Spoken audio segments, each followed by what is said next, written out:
In this video, we're going to talk about lighting, artificial lights, and other effects that we can use in Lumion 11. So I will show you here a file that it's ready with lights, and also you can see I have set the night in the exterior lighting, and I will show you everything in just a bit.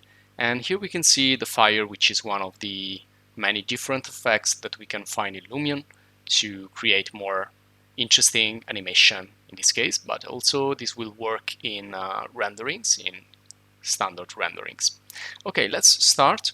So this one here is a file that you can find in the examples. It's called Glasshouse. So I will open up the template.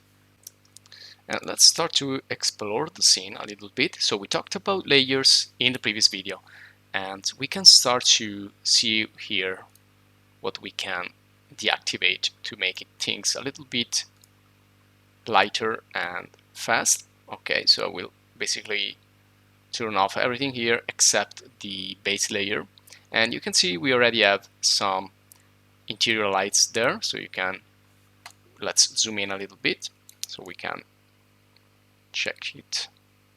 There we go. So you have these interior lights that you can turn on and off just to start to understand what lights are about here.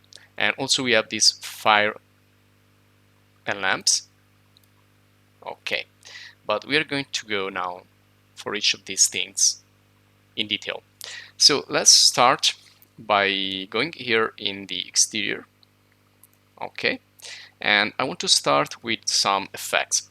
So let's go down here in the effects section. So I will double click here, and you can see I have many different particle effects here.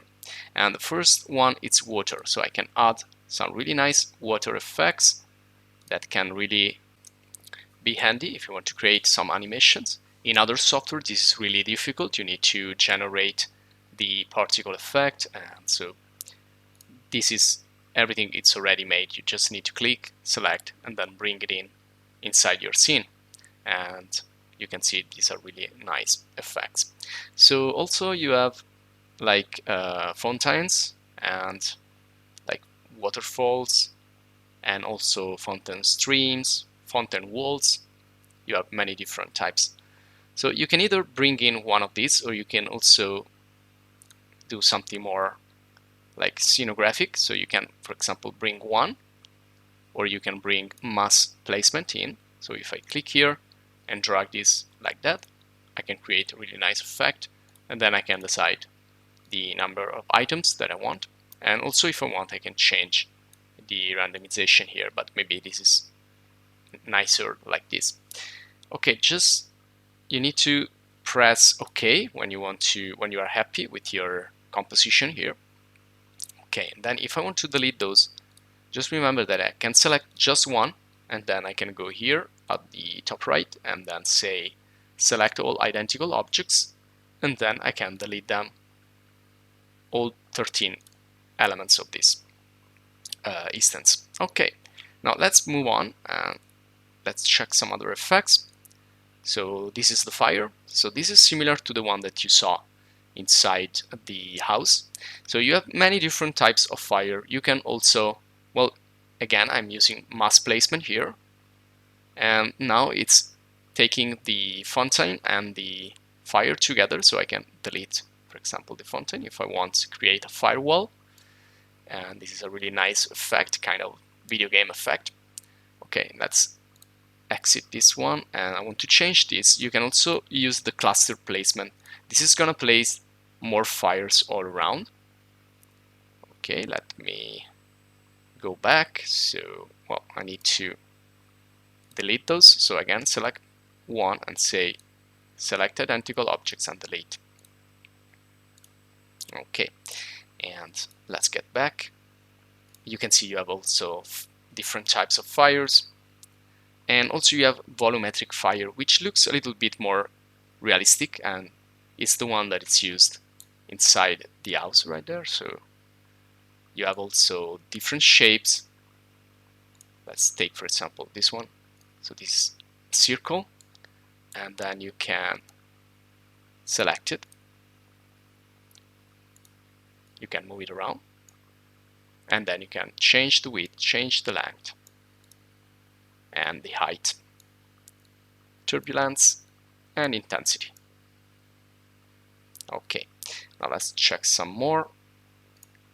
So I will delete this one, and I left other fires here, so be careful not to leave these things around, because these are going to be really heavy to render, so you need to make a good use of these. Now make sure that you delete everything you don't need. So again, select identical objects, delete, and delete everything. Okay, now again back on the effects, and let's check this one here. So this is like a colored fire, and again I am in cluster placement, so I want to switch back to single placement, otherwise it's always gonna scatter all the copies around. Now the nice thing that we can do here with one single element, or you can select also more with Control key pressed, you can Control key and select with the left mouse button different copies, and you can change here. You can see all these parameters, so you can create really different effects just with this particle, with these fire particles. Also you can change the color of fire, which looks really nice, and the brightness.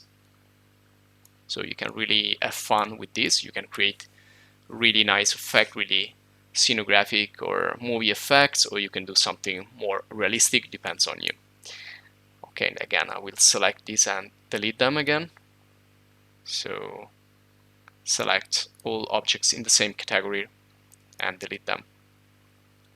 Okay, and let's move on. So the other effect here is the smoke. Now you figure out how it works. You just need to click, place the one that you want, and then you can select it and test it a little bit here with the various parameters. And you can see there's really a lot of fun in this. It's really fun and easy to work with Lumion with these effects. Okay,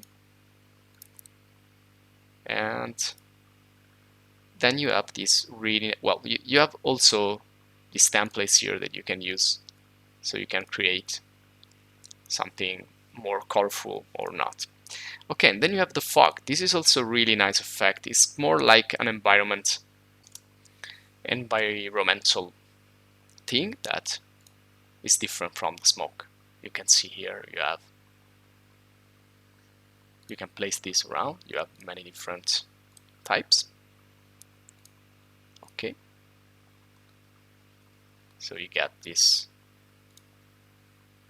really scattered